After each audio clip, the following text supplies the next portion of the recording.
I love gadgets that are going to make my life easier, and that's what this channel is all about, making 360 easier for everyone. And in this video I'm going to look at this quick release mounting bracket for the Insta360 1R, so let's get straight to it. This half bracket or half cage is made of tough plastic. It has the classic GoPro finger mount at the bottom and it's half the size of the standard mounting bracket.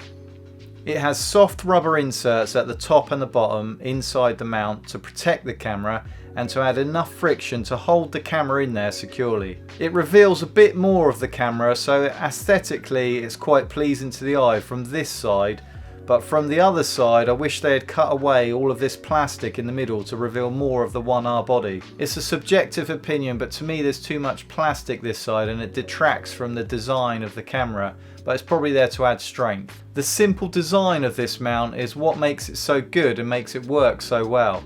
It is simply half a cage, so there's no clip or clasp to undo, no door to drop down. You simply push the camera in and you pull it out.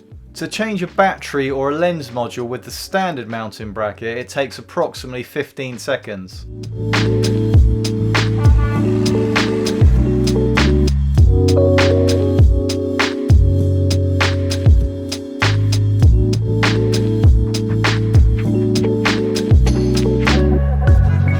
With this quick release mounting bracket, you can easily half the time it takes to change a lens mod or a battery. So we're only talking 7 seconds here, so we're not going to be changing lives. But we live in an impatient world, and 7 seconds if you're recording live action could be the difference between you capturing the beginning of something or missing it altogether. The quick release mount still gives you easy access to all the buttons and to the memory card door, and there's a small cutout on the front so the camera mic isn't blocked, and the lens cap for the 360 mod still fits perfectly. And this camera mount will work fine with the 4K mod, and more importantly it can't be seen in shot when you use it with the 360 mod. The one really annoying thing when you're using the standard bracket is this stupid little door on the Insta360 1R. If you leave this door open when you're trying to get the camera in or out, it does tend to get caught, and as well as being really annoying, it just wastes a lot of time. With the quick release mount, you're pulling the camera in a different direction, and 9 times out of 10 you can get away with leaving the door slightly open so you don't have to completely close it, and you can put the camera in and take the camera out of the mount and the door doesn't get caught in the mounting bracket. This makes the quick release mount even more convenient and saves you even more time compared to the standard mount. So there are a few negatives that you should be aware of. Firstly, the camera is more exposed because there's only plastic down one end.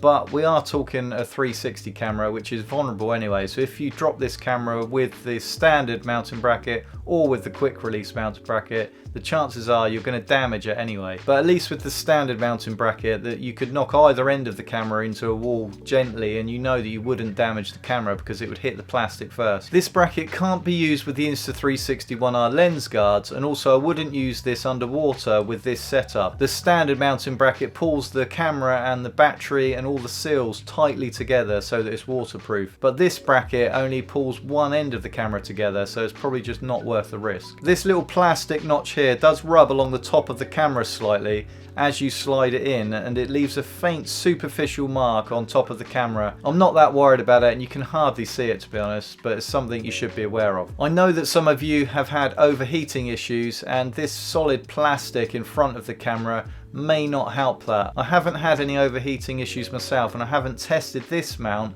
with any long record times, but it's worth bearing in mind. So how secure is this case? Well, the camera stays in the case by creating a snug fit, so it stays in there with pressure and friction. It would take a lot for this camera to fall out, and even when I'm trying really hard to make it shift, it only moves a couple of millimeters. And I'd happily risk using this mount for action style filming on a bike or anywhere else where there's going to be a lot of movement. Maybe over time this mount will get looser, it's hard to tell, but it certainly won't happen overnight. I like the simplicity of this mount, and I like the convenience it offers when you're changing batteries or you're changing mods.